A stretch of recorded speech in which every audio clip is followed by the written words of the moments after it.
कोहनी से कलाई तक की दूरी 16 अंगुल होती है और जो कोहनी का जोड़ होता है उससे 4 अंगुल नीचे कलाई की तरफ जो मिड लाइन में वह इंद्रवस्ती मर्म होता है। और ये इंद्रवस्ती मर्म अपान वायु से संबंधित सभी कार्यों को नियंत्रित करता है और इसके माध्यम से मल मूत्र की जो भी तकलीफ होती है उन सबको ठीक किया जा सकता है। इस सिस्टम से यूरिनरी ब्लैडर, किडनी और यूरेटर से संबंधित बीमारियों को इससे ठीक किया जा सकता है। इंद्रवस्ती मर्म विशेष रूप से 45 से 50 वर्ष की उम्र से अधिक व्यक्तियों में होने वाली पेशाब की तकलीफ, जिसको बेनाइन प्रोस्टेटिक हाइपरप्लेसिया कहते हैं, ऐसे व्यक्तियों में आश्चर्यजनक रूप से फायदा करता है। ऐसे व्यक्तियों में जिनको बार बार मूत्र त्याग करने के लिए जाना पड़ता है, विशेष रूप से रात्रि में 4 या 5 बार पेशाब जाने के लिए उठते हैं, उन व्यक्तियों में इंद्रवस्ती मर्म के माध्यम से इस फ्रीक्वेंसी को कम किया जा सकता है। हम जानते हैं कि इंद्र जल के देवता होते हैं और शरीर में जो भी जल के नियंत्रण की प्रणाली है उस सभी में इंद्रवस्ती मर्म काम करता है।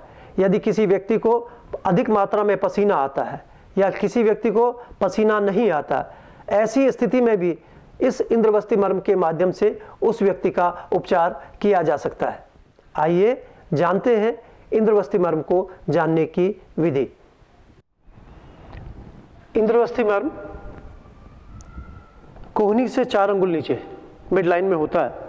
इसको आइडेंटिफाई करने के लिए आप अपनी उंगली से 4 अंगुली से नाप सकते हैं और 4 अंगुली के नीचे जो स्थान होता है उसको इंद्रवस्ती मर्म कहते हैं। इसको स्टिमुलेट करने की टेक्निक, अंगूठे से इस स्थान को पकड़ लीजिए और उसको दबाइए और छोड़िए। 4 अंगुल मध्य का स्थान इंद्रवस्ती मर्म कहलाता है। ऐसी प्रक्रिया 15 से 18 बार 0.8 सेकंड के समय में स्टिमुलेट करनी चाहिए और ऐसी ही प्रक्रिया दूसरे हाथ में भी आप कर सकते हैं। यहाँ से आप नाप लीजिए 4 अंगुल नीचे, इसको 4 अंगुल ऐसे भी नापा जा सकता है और ऐसे भी नापा जा सकता है। 4 अंगुल के नीचे यहाँ पर जो स्थान होता है उसको इंद्रवस्ती मर्म कहते हैं। हाथ को रिलैक्स रखिए, हाथ को तिरछा करने से ये मर्म स्थान दूसरी जगह पे मिसप्लेस हो सकता है, इसलिए इसको बिल्कुल सीधा स्ट्रेट रखने की कोशिश कीजिए, लेकिन हाथ को तान के नहीं रखना है, इसमें कोई किसी ढंग का कोई खिंचाव नहीं होना चाहिए। तो इंद्रवस्ती मर्म को दबाने के लिए दूसरे हाथ के अंगूठे से इसको 0.8 सेकंड का स्टिमुलस और 15 से 18 बार इसको स्टिमुलेट किया जाता है। अब ये जो इंद्रवस्ती मर्म होता है, जैसे ऊपर से 5 अंगुल पे 4 अंगुल पे हम लोगों ने हाथ में किया, इस ढंग से 4 अंगुल पे ये इंद्रवस्ती मर्म होता है। इसको यदि आप आइडेंटिफाई करें तो यहाँ से 4 अंगुल नापेंगे और ये इंद्रवस्ती मर्म होता है। लेकिन सामान्य रूप से यदि हम इसको स्टिमुलेट करते हैं ट्रीटमेंट के लिए तो इसमें बहुत सारे कॉम्प्लिकेशंस होते हैं। वहाँ पे हीमेटोमा फॉर्मेशन हो सकता है, कोई गांठ बन सकती है और सीवियर पेनफुल कंडीशन होती है। तो उसके लिए हम लोग एक दूसरा मर्म बिंदु हम लोग उसके स्थान पर करते हैं। यहाँ से 8 अंगुल की दूरी पर पैर से, जैसे यहाँ पे जो हमारा एंकल जॉइंट है, एंकल जॉइंट से 8 अंगुल की दूरी पे उस पॉइंट को दबा के हम लोग उसकी बेनिफिट उसमें ले सकते हैं। इसलिए इसके स्थान पर इस मर्म को प्रेरित करने से हम उसके कॉम्प्लिकेशन से बच सकते हैं।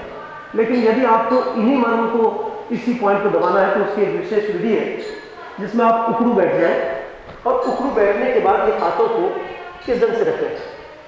तो जहाँ पे ये आपकी ये रिस्ट आती है, ये रिस्ट जो है इस जगह पे आती है, ठीक 4 अंगुल पे आती है। ठीक है, इन 4 अंगुल पे इस पे आप उसको बैठ सकते हैं, कुछ नहीं करना, इस पे प्रेशर करके बैठ जाए और इस पे कई बार इसको हल्के हाथ से उठे, फिर प्रेशर दें, फिर उठे, फिर प्रेशर दें। इस ढंग से 15 से 18 बार आप इसको स्टिमुलेट कर सकते हैं। और सामान्य रूप से आप लोगों ने देखा होगा कि जिन बच्चों को जब वो स्कूल पास करते हैं, स्वेटिंग करते हैं, तो छोटे बच्चे लगभग इस पोज में, अक्सर इस पोज में बैठते हैं। ठीक है, तो ये जिन लोगों को कब्ज की तकलीफ होती है या पेट के और तकलीफ होती है, यदि वो इस ढंग से बैठ के स्वेटिंग करते हैं, मलत्याग करते हैं, तो उनको पेशाब करने में और मलत्याग करने में काफ़ी आसानी होती है।